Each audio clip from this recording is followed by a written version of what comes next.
All right. Good afternoon, ladies and gentlemen. Thank you for joining us today. We wanted to hold this press conference to go over additional details regarding yesterday's larceny investigation throughout Pittsford, Perinton, and Penfield. We'll be providing a statement for you and then give the opportunity to answer some questions and provide additional details with yesterday's investigation. I'd like to introduce for you Captain Matthew Kreiser of the A-Zone Monroe County Sheriff's Office. The spelling is Kreuzer. And without further ado, Captain Kreiser.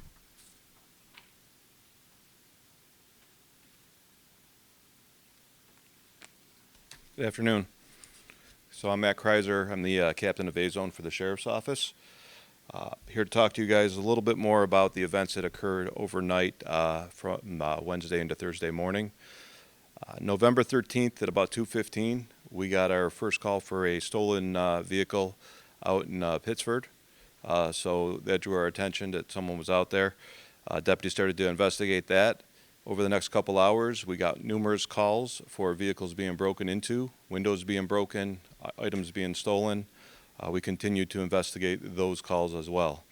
At one point in the night, a Fairport police officer spotted a Kia Sportage that was in the area of some of these larceny calls. Attempted to stop that vehicle. That vehicle did not stop, and the officer started to pursue that vehicle. We assisted with that pursuit, which ultimately ended near the area of Green Ridge and Green Valley Road after it crashed.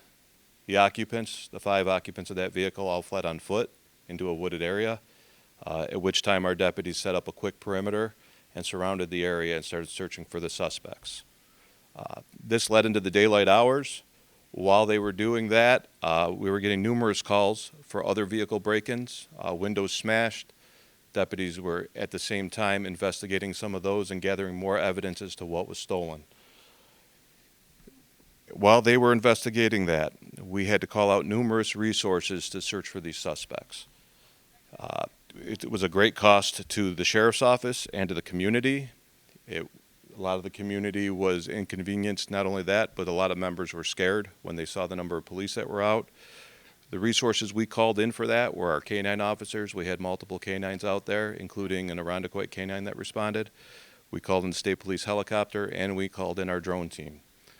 Our drone units were checking overhead while our dogs were searching the woods. They went through streams. They went through very difficult conditions, heavy brush, to search for these suspects, ultimately taking 5 people into custody. While they were conducting the rest of their investigation, a deputy located a loaded firearm near the wooded area. That was stolen from a vehicle in Fairport. So we took possession of that. Our investigators interviewed all of the suspects that were taken into custody and attempted to gather statements from them. Out of that investigation, the following people were arrested: Deshaun Wilson and Xavier Goolsby, and a 16-year-old juvenile, which I can't name. They were charged with criminal possession of stolen property in the 3rd, which is a D felony, criminal possession of stolen property in the 4th, an E felony, an additional charge of criminal possession of stolen property, 4th, for 10 counts of credit cards that were stolen, another E felony, and then possession of burglar tools. A 15-year-old juvenile was also charged with criminal possession of stolen property in the 3rd, which is the D felony. The 17-year-old that was in the car has not been charged yet. Our investigation's ongoing, and we're looking to see if there's any charges that'll be applicable to that person. Got to mention, throughout this whole time, the communities that were affected, some were elderly communities, several apartment complexes that were senior living. There were the number of people who woke up to broken windows, their children as they were going out to school. You had to see that. The number of calls we got of concerned citizens, the cost to the community was great. It was emotional, and it was damage estimates as well. This just doesn't end today, though. We're still getting calls throughout the day of other people who have found their property damaged. Obviously, you know this has been going on for a while now. We've been dealing with this over and over. I know we've been up here a few times. I think the punishment for these crimes, we need to start taking a look at and see if we're doing the right thing, if they're severe enough. I think that the age of the people involved shows that we need to find other ways to communicate with these kids out there and these juveniles on what they're doing and find ways to get them out of the system and ways to get them to pay for what they're doing. With that said, I'll open it up to any questions. They're from different areas. I don't believe any of them lived in the towns that were affected overnight, but they're throughout the county. Any kind of motive that they mentioned in this? As far as motive, there was nothing specific other than they were going out to steal property, and then that was their goal that night, and they hit every car they possibly could. Had any of them been charged with or had anything like this in the record prior? So 2 of the suspects were charged with, were arrested for other charges recently. However, they've not been convicted of those, so I'm not going to comment on what those charges were.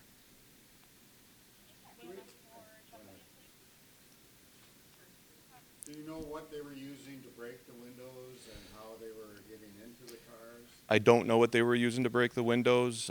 Sometimes they find objects nearby. Other times they find objects in vehicles and then use those to break windows. And Is there a higher penalty given the number of cars that were broken into? Does that affect the penalty given? that'd be up to the court.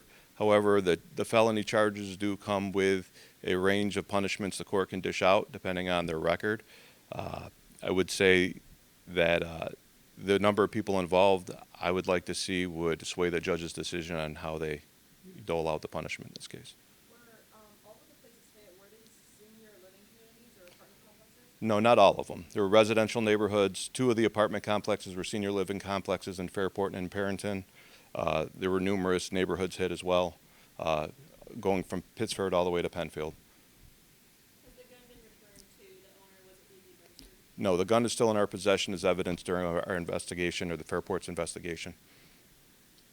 Besides the video that you got from the air, have we been able to locate some video that recorded this taking place? Yes, a lot of homeowners had Ring camera video, video that they had on their property, which was very helpful. We'll also check businesses. We're still doing that part of the investigation. Deputies were out today going door to door, trying to see what people had that maybe they didn't even know they were able to record. You mentioned seeing this repeatedly, and I've spoken with folks that are feeling the same way about there needing to be some form of accountability for the kids, especially that continue to do this. What are some of the ways that we could communicate with kids in the future to try and stop this from happening? What are some of the punishments that you were thinking of that could change in the future? Well, really, what it comes down to is supervision. Most of the parents that we deal with when their kids are arrested at this age don't even know their kids are out and doing these things overnight.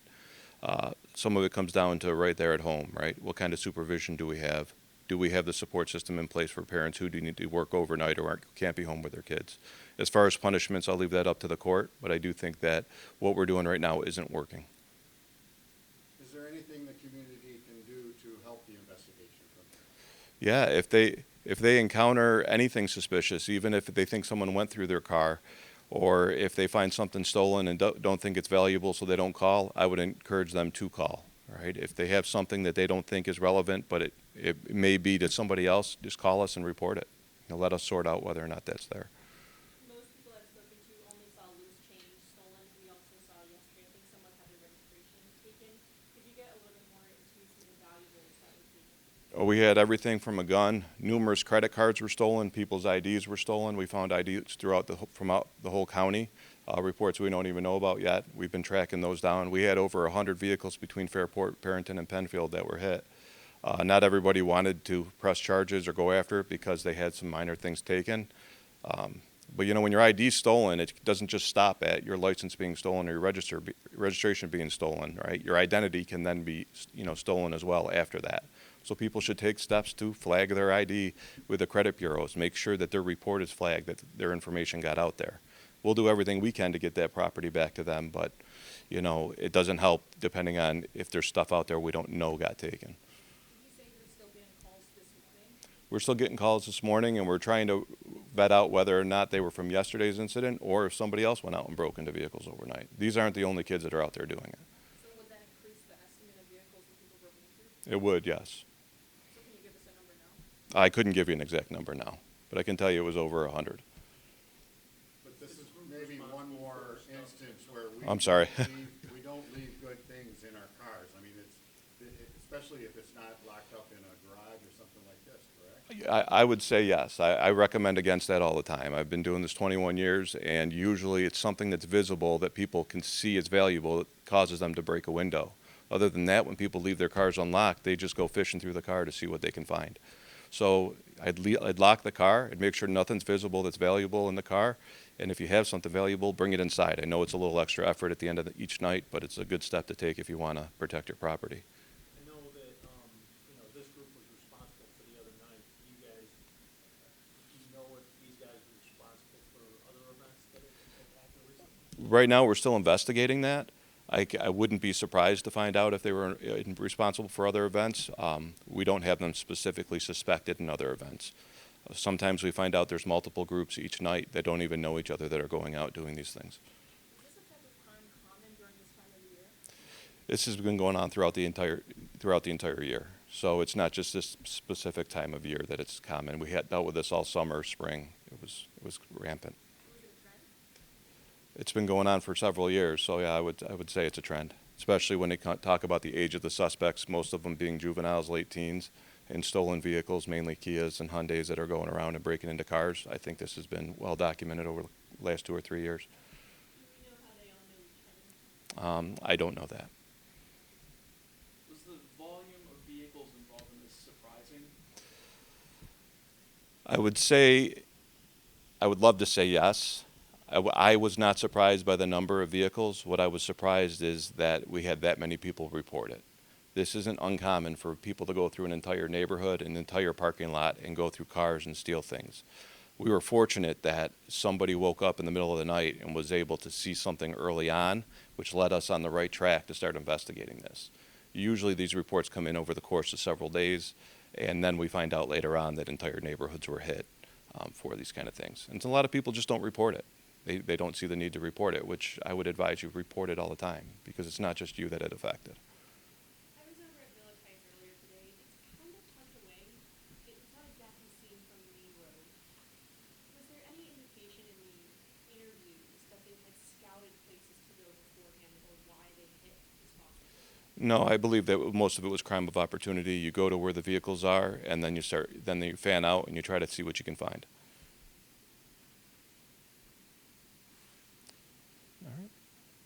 All right, well, if everybody's good, I think we'll end this. Good. All right, thank you.